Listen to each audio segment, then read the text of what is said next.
On Vanishing Chapter 3. Oh, Mexico. In early 2013, my grandfather Jack moved to the Veterans Home in Mexico, Missouri. He was joining the ranks of 1.4 million older adults who reside in nursing homes across the United States. The facility was set on the edge of a remote town in the plains of north central Missouri. It was not an easy place to find. I had never been to that part of the state before Jack was moved there, and I doubt he had either. He would not get out of the car when he and my mother arrived. My mom had to walk away, racked with sadness and guilt, exhausted by the 4-hour drive while a nurse's aide coaxed him out. This was the third move he had made in 3 years. It would be his last. My grandparents moved to Bonne Terre, Missouri in 1953 after my grandfather had finished his medical residency at the northern edge of the Ozarks, 60 miles south of St. Louis. Bonne Terre was a mining town in a region known for having the richest lead ore in the world. During peak years of production in the early decades of the 20th century, the mines employed thousands of people. A network of more than 300 miles of underground haulage tracks brought the ore, a total of 8.5 million tons, to the surface. Once the profiteers exhausted the region's galena deposit, the largest in the world, they vacated the area. The Bonne Terre mine closed in 1962. Within a decade, mining operations had ceased in St. Francois County and the surrounding area. What had constituted the lead belt and had moved to the underexploited western side of the St. Francois Mountains, the new lead belt. After my mother finished college in the mid-1970s, she did not return to live in her depressed hometown. My parents settled in Cape Girardeau, about 90 miles south of Bonne Terre. Stretches of windy 2-lane highway with blind turns made the trip between them a particularly long, treacherous drive. During one of my visits to Bonne Terre when I was in high school, my grandmother, Edna, showed me a painting on a dim wall in the guest bedroom. A farmer's wife had painted a pastoral scene of Bonne Terre's big river and gave it to Jack for saving her husband's life. The farmer, who was half blind, had picked up my baby copperheads, mistaking them for big worms. That painting, its sparkling stream knifing through the springtime bluffs, rolling along groves of weeping willows and fields of wildflowers, suggested resonance with the early French settlers' designation of the area as La Bonne Terre, the good earth. The landscape of the town I knew was marked by littered highways, run-down trailer parks, and an eroding chat dump, a large mound of lead-flecked sand left over from mining operations. I once scaled this chat dump with my cousins on a hot day during our summer vacation. My mom remembers sledding down it in the winters of her childhood in 1992. The EPA identified the old lead belt as one of the nation's most contaminated areas, designating it a National Priorities List Superfund site. It remains on the list. In 2003, the Eastern Reception Diagnostic and Correctional Center, the facility where the state executes all its capital offenders, opened in Bonne Terre. This cluster of 19 metal-roofed buildings located on a barren 213 acres inspires one to think neither of good nor of the earth. After Edna's sudden death in 2009, my mom knew her dad could not live alone. He had trouble thinking and had relied on his wife to keep their household running. My mom left her job and home in Cape and moved in with her father in Bonne Terre until she could figure out a more sustainable arrangement. 4 months later, my mom moved Jack into an assisted living facility near Bonne Terre. He had lived in St. Francois County for nearly 6 decades. It was home to his church, beloved Rotary Club, and former medical practice. It seemed worth a try to see if he could situate himself there. Soon after the move, it became obvious that there was no compelling reason for him to remain local. The trip proved too far for my mother to drive regularly, which left her navigating from a distance. New complications regarding Jack's care, such as his resistance to bathing. No one from Bonne Terre visited him anyway. No one from Rotary or the church, or if they did not communicate these visits to my mom. Within the year, my mom moved him to a memory care facility in Cape Girardeau, near my parents' house. Even if Cape had never been Jack's home, it had been home to his daughter and her 4 children, and our sense of place felt somewhat transferable to him. Even though I had moved from Cape by the time he had relocated, I still situate him there. There had history for me. I knew the borders, the landmarks, and the people. Long before Jack's move to Cape, my parents had decided that eventually they would uproot to be near their most rooted kids, my 2 siblings who lived in Columbia, a town 4 hours northwest of Cape. They were in no rush to relocate, wishing to spare Jack another upheaval. However, through an unexpected series of events, my parents received an offer on their house before it was for sale.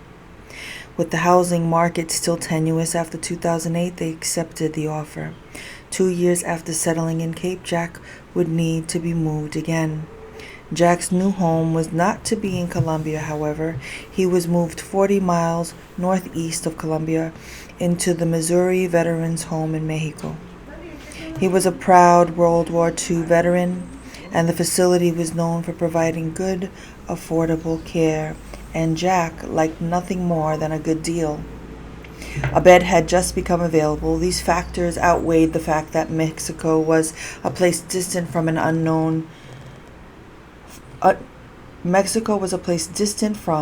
unknown to my family, a place in which Jack likely had never set foot. I had no stories of Mexico, Missouri, no memories in it, no mental or emotional anchors, which made Mexico hard to map onto the geography of my mind. It felt vacant, empty. In some ways, Mexico, Missouri, felt as distant to me as Mexico, the country, also a place I had never visited. But I could at least conjure some images of the country, however partial, based on media depictions and the photos and stories my friends from Mexico had shared. I drew a total blank when it came to Missouri's Mexico. I often had trouble remembering that Jack lived there. I had to remind myself he was there somewhere in a little room in a small town in a part of the state unfamiliar to me. I could never remember how to get there exactly. Even though I regularly sent him cards, I always had to look up his address. His precise Mexico residence never imprinting upon my memory. He was not entirely gone from me as long as I could write to him. I imagined my notes, a row of triangles erected on his dresser, forming a little fence against isolation. I longed for attachment to the place, to him. I saw Jack in Mexico only a few times. I lived in New Jersey and visited Missouri infrequently. The second to last time I visited him, I thought it would be the last. It was a beautiful fall afternoon. The floor nurse, who kept her little dog on a leash by the medication cart, told me Jack was still in bed. When I entered the room, he did not seem to register my presence. In the weeks prior to my visit, my mom had noticed his flat affect and increasing remoteness. But I had hoped I could inspire a different response. I had brought him M&Ms, which had been his favorite, but he refused to open his mouth. I played big band music on a little CD player by his bed and held up old photos for him to see. All activities that had seemed to resonate with him in previous visits. He closed his eyes or stared straight ahead, his body motionless. I assumed he was tired of this world and ready to take his leave before too long, so I shut off the music and put the albums away. I sobbed quietly and said goodbye and prayed near his ear and kissed his head and had trouble walking out the door. It took the 50-minute drive back to Columbia for my puffy red face to lighten. The last time I saw Jack was on Memorial Day weekend. I did not permit myself goodbyes or tears, now convinced that his fundamental hardiness would sustain him beyond all reasoning. This time he was dressed and in the television room. It was another beautiful day. Flags lined the driveway up to the facility. I pushed his wheelchair outside on a concrete walking path and stopped at a bench with a small canopy for shade. I told him it was Memorial Day. I sat facing him and gestured towards the flags, but he peered past me to the magnificent pin oak in the open field. I told him I remembered the big trees in his yard in Bonne Terre, and how he had dubbed his house Oak Point and had engraved a wooden Oak Point sign, affixing it to a tree at the end of his driveway. How strangely domestic the French E had become in that most unpretentious region. I told him he had made incredible things out of oak, cherry, and walnut in his woodshed. I lightly touched his hand. He made no visible response to any of my overtures. The pin oak drew his whole attention. I stopped talking. We had never before sat together in silence. When I was a child, he was forever in motion, playing his trombone for me, teaching me a new computer program. Working in the yard, I was forever trying to find some entry point into his activity, some way to connect beyond his showing me something, making me something, teaching me something. Here we were, now at rest, and I was squirming. I had trouble knowing what the stillness meant. Depression, apathy, serenity, emptiness, resentment, peace. The small awning offered no cover. The relentless sun, coming at a late afternoon angle, struck us entirely. When I brought Jack back inside, the nurse with the dog asked him if he had a headache. He made no motion. "Oh yes, your head hurts. Here's some Tylenol." She gave him the pill and he took it. I wonder if she saw a response that I could not. I knelt beside him at the table, looking him in the eye. I did not know what to do or say, but I wanted a sweet sign, a smile, or word from him. I could report to my mother to make her feel better, to make myself feel better, to believe nothing was hurting. Instead, he narrowed his eyes and frowned. He scrunched his nose and forehead and shook his head, making a little mocking face back at me. This smirk was the first visible reaction he had made to my presence during the visit, a retort I read as possibly playful but mostly bitter, even sarcastic. "I don't need your pity." I took the sneer as a sign to leave. I gave him a peck on the cheek, told him I loved him, and slipped out of his view for the last time. Here is one way I read our final visits. Jack was tired of trying to find and re-find his social footing and was no longer trying. I don't mean he consciously decided to become apathetic, but perhaps he sensed how difficult it was to relate and how close failure was at every attempt. I think it became easier, less painful, and exhausting to be docile. The speech pathologist Rosemary Lubinsky notes that when individuals with dementia perceive that their responses are futile, they stop responding. Tom Kitwood makes a similar point, warning that if a person's need for inclusion is not met, he or she is likely to decline and retreat until life is lived most entirely within the bubble of isolation. By this view, Jack's withdrawal was not due to his disease process alone. Rather, it was a response to an entire social environment unable to support him. It was not that Jack's caregivers were particularly negligent, or that, had he been surrounded by more solicitous conversation partners, he would have been able to communicate proficiently. But it seems that when little is expected from persons with advanced dementia, little is given to or received from them. The sneer Jack gave me was an expression of unnameable anger. Not so much with me, personally, I like to think, but with the forces that had brought him to this place of exile, a bubble of isolation cut off from anything and anyone who had ever signified even a semblance of home. Mexico was the site of dislocation, Jack's final removal from his former life. In Mexico, he was not the man who stitched up bleeding heads and treated snake bites, nor was he the decorated pilot. Although he was surrounded by veterans, he no longer recalled his war stories, or at least no longer told them. He was not the jazz musician or the Rotarian ambassador or the philanthropic donor. He was Jack, who didn't say much, who liked his morning coffee and who sang on occasion. He was Jack with glowing skin and a full head of soft white hair, who was a total assist, requiring help with every daily activity from dressing to bathing. Once he had delivered babies, now he was diapered. Once he had traveled the world, now he shared a room divided by a retractable curtain with another slight, contracted man. In this more pessimistic light, I saw Jack's successive moves farther and farther away from anyone or anything familiar, as stripping him of any grounding in who or where he was.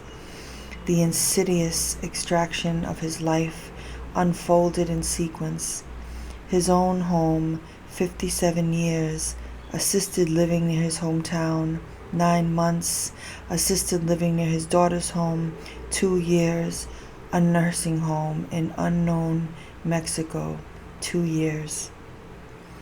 He lived his final days in a place detached from any place he had known, cared for by strangers. His emotional distance should come as no surprise. What handle had he to grasp? What anchor served to hold his rocking vessel?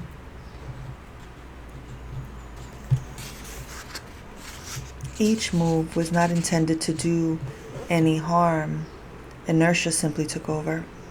While my grandfather may have had the financial resources to allow him to stay in his home by hiring round-the-clock caregivers, the prospect of relying on strangers to live with him in a semi-rural setting with no close neighbors and my mother 2 hours away would create a particularly vulnerable setup for him. Perhaps he could have lived with my parents, but they would have struggled to offer the continuous care my grandfather needed while managing their own lives. Not to mention that he and my grandmother had never so much as stayed overnight at our house when I was growing up. Balking at the idea of imposing on my parents for even one night, let alone for an indefinite period. In the wake of my grandmother's unexpected death, coordinating Jack's care fell to my mom, who had some help from her sister who lived in Florida. Like most family caregivers, they did the best they could amid few viable alternatives. I felt the weight of Jack's distance each time I took the spur off I-70 at Kingdom City and headed due north past farm fields and blank plain sky to an unfamiliar exit. I sang James Taylor's Mexico, the song's carefree scenario and wistful longing for the country of Mexico's sweet sun and bright moon soothed the sting I felt for my token visits to this remote place to a man I had trouble locating. However, even Taylor's Mexico contains a reality check, a paradise lost, sad letters from home, financial ruin, hard times. Not even Mexico's hot sun and bright nights could protect against life's inevitable blows. And Jack's Mexico, the one in Missouri, was not a vacation destination.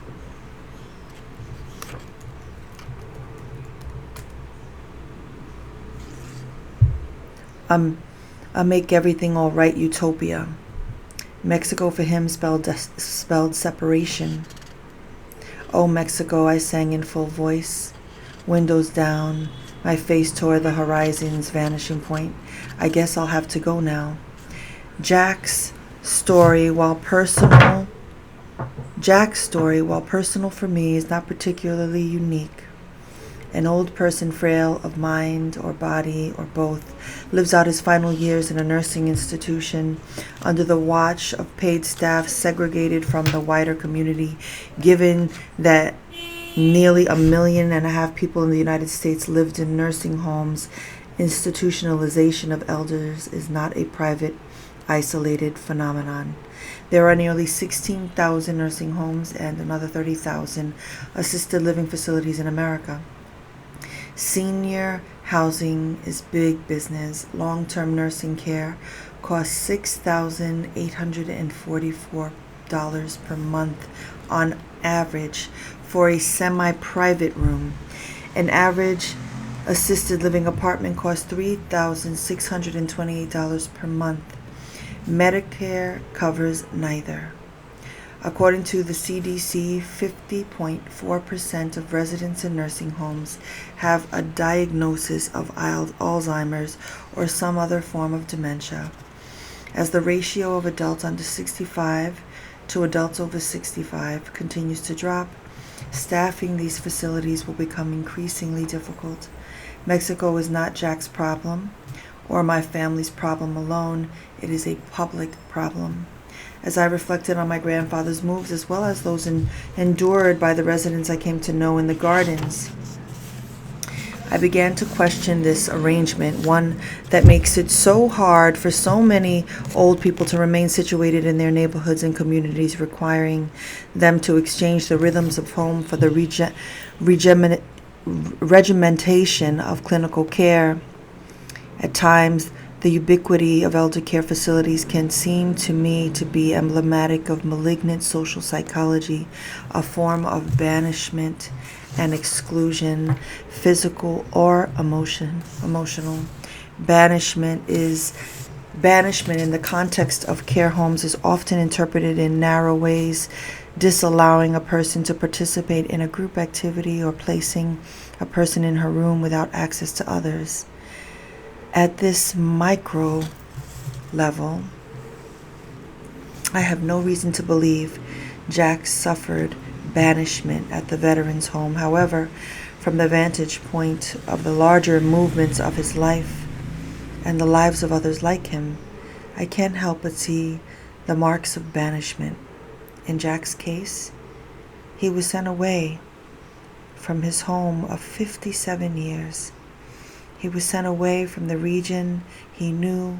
He was excluded even from Colombia, the new epicenter of his daughter's family. He ended up on a landlocked island, physically out of sight and psychologically out of mind. He became a foreigner in the middle of his own home state. It is unlikely he knew his coordinates or could have located Mexico on a map, but my sense is that he possessed some awareness of being cut loose, adrift in no man's land. And his utterly subdued affect, I believe, may have had something to do with his awareness.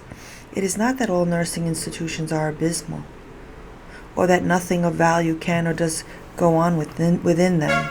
They are often the only alternative elders have to languishing physically, emotionally, spiritually, in their own homes or in the homes of overextended relatives without the help they need. Perhaps the only thing worse than having nursing homes is not having them. It is what they represent that troubles me. The movement of frail old people to the fringes, out of common life and into the kingdom of the sick. To borrow Sontag's illustrative phrase,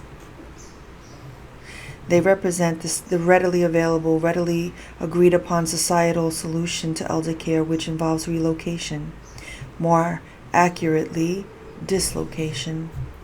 That these institutions provide communities of care otherwise denied to elders, I can't help but feel indicates a larger societal failure to welcome, integrate, and support them in neighborhoods and the greater community.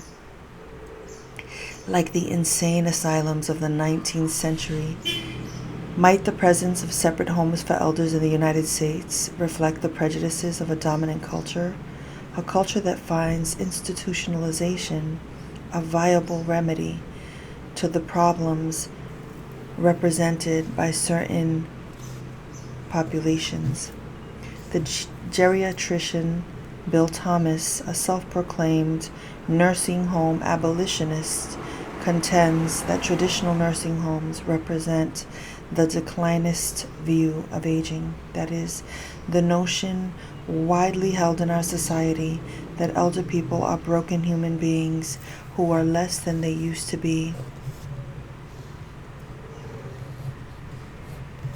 rather than whole persons who continue to develop through their lifespan. Old people are assumed to be in universal decline. This decline, so the declinist logic goes, rightly constitutes the elder's primary identity as patient and determines her living environment as increasingly estranged from normal life and ruled by medical structures. Rejecting a declinist orientation, Thomas maintains that while growing old entails elements of decline, the larger truth is that aging is a complex, multifaceted, and poorly understood component of normal human development. While the facility where I served as a chaplain was well run, the staff most often warm and caring, with an atmosphere of community spirit often emerging among the residents, it was ultimately still a clinical regime. I observed the residents anxiously lined up for their medication before each meal. Residents were interrupted no matter their present activity to be given their pills. Residents had little privacy, ever under the watchful eye of the clinical imperative to prevent falls. There were nurses, stations, medication carts, long corridors, noisy common areas, and a few small, cozy spaces. Residents' rooms had ceramic industrial-grade floors and harsh overhead lighting. Floor staff wore scrubs. There were dining hours and shower schedules. A 4-hour digit code punched into a metal keypad unlocked the doors of the dementia unit. The events that precipitate this mass displacement of elders from their homes are not highly visible communal catastrophes. No disaster, no war, flooding, famine initiates the everyday expulsion of elders in modern America. The processes are slower, more covert, and less openly violent than other forms of banishment. And perhaps that accounts for why we have been slow to name the injustice. Old persons in the United States are not deported at the hands of conquering nation states, but rather they are removed, more often than not, by loving caregivers. They are not going to places called Fort Lincoln internment camp or Willard Asylum for the chronic insane, but rather they move to places with names like Sunnyside Gardens or Seaside Manor. The displaced population of elders, having internalized pervasive negativity about their own old age, often swallows their segregation as the proper and humble course of action. They know their place, step aside, and do not be a burden. I have observed this many times in my work. Many elders, especially those like my grandmother with diminished mental powers, simply are not in a position to enact concerted, organized resistance, even if they wish to. I imagine a similar dynamic is encountered by those in our country who possess little power to self-advocate due to limited English skills, financial resources, and legal protections. They too know too well what it is to have someone else fasten their belt and lead them where they may not wish to go. Elder displacement, in a sense, is contiguous with the displacement or threat of displacement endemic to other vulnerable groups, whether disabled of mind or body, poor or dark-skinned, an ethnic or religious minority. Exiles are rarely from the ranks of power and privilege.